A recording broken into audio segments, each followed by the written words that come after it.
Há nas palavras perguntas, respostas, mistérios por desfazer. Sentido sem para tudo e para nada, no mais belo livro que eu li. Dende Gali chega Rescate en Audio. Recuperamos os clásicos da nosa Lix. Avide ben as orellas. Cal será o libro que chega hoxe a nós? Do mais belo livro por vir. Ola, eu son Antía Yáñez, enxeñeira, docente e escritora, e hoxe veño aquí a falarvos un pouquiño das obras de Fina Casal de Rei que a min máis me marcaron na infancia, que foron, pois, concretamente dúas. A primeira, O misterio dos fillos de Lúa, e a segunda, a súa continuación, que foi O misterio do cemiterio vello. Eu lembro, bueno, con moito agarimo, O misterio dos fillos de Lúa, foi publicado en 1995, eu nacín no 91, cabe supoñer que non a lín xusto cando saiu, senón xa cando estaba nos meus 10 anos ou así.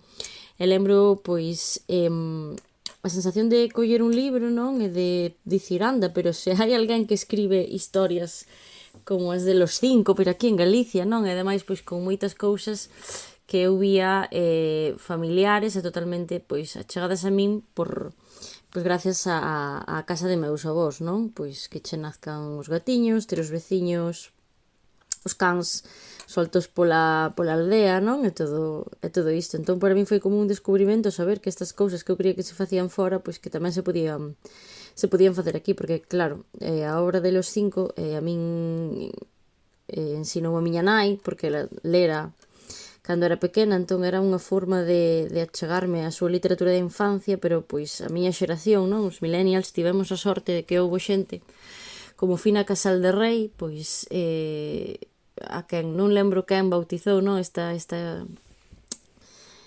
persoas que comezaron a escribir en galego literatura infantil e juvenil, que os bautizaron como a xeración Lamote, non me lembro quen lle deu alcume, pero Fina Casal de Rei pois foi unha desas mulleres que estivo aí cando os nenos e as nenas galegas xa tivemos o dereito de estudar galego na escola, entón, pois, tamén queríamos ler aventuras infantís e juvenís nos libros feitas en Galiza e que falasen, pois de nenos e nenas galegos, non?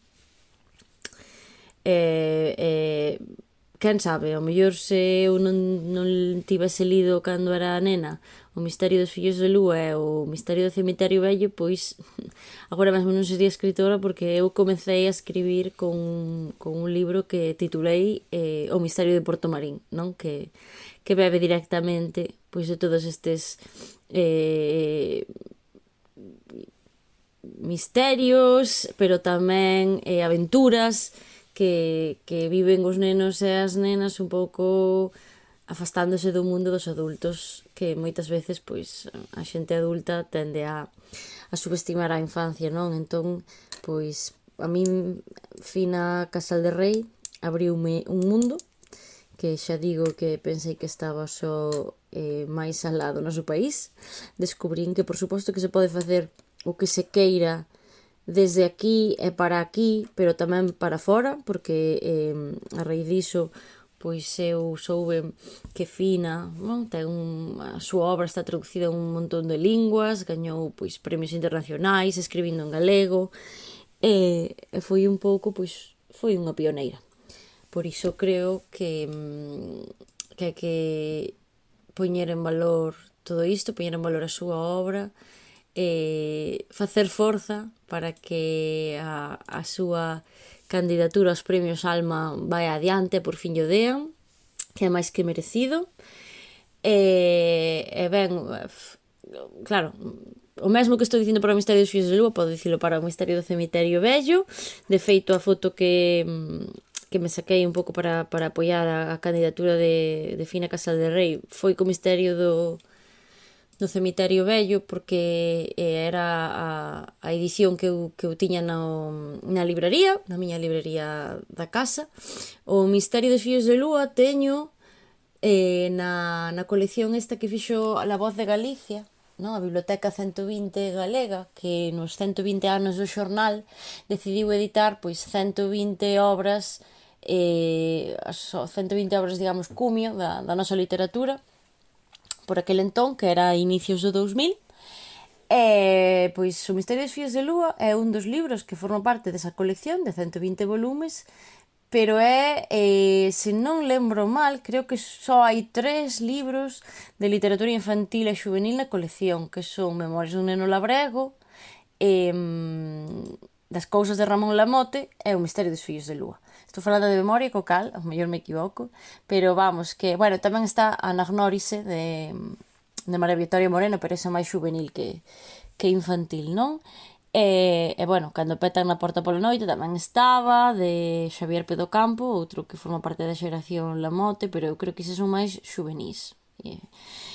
Un pouco para que se vexa que tamén moitas veces pois tendemos a minusvalorar a literatura infantil e juvenil, cando realmente as persoas que lemos de adultas e as persoas que escribimos de adultas estamos aquí sobre todo porque limos literatura infantil e juvenil que nos encantou e que nos fascinou. Moitas veces non ten a consideración que se debera dar, pero é a porta á literatura, desde logo. A literatura infantil e juvenil é a porta á literatura con maiúsculas que din algúns, pero iso tamén fai que moitas veces nos esquezamos de que a literatura infantil e juvenil tamén é literatura con maiúsculas.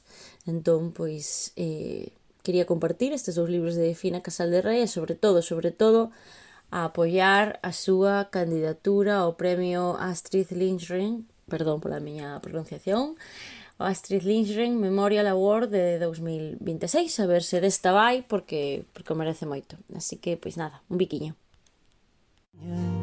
Do mais belo livro por vir,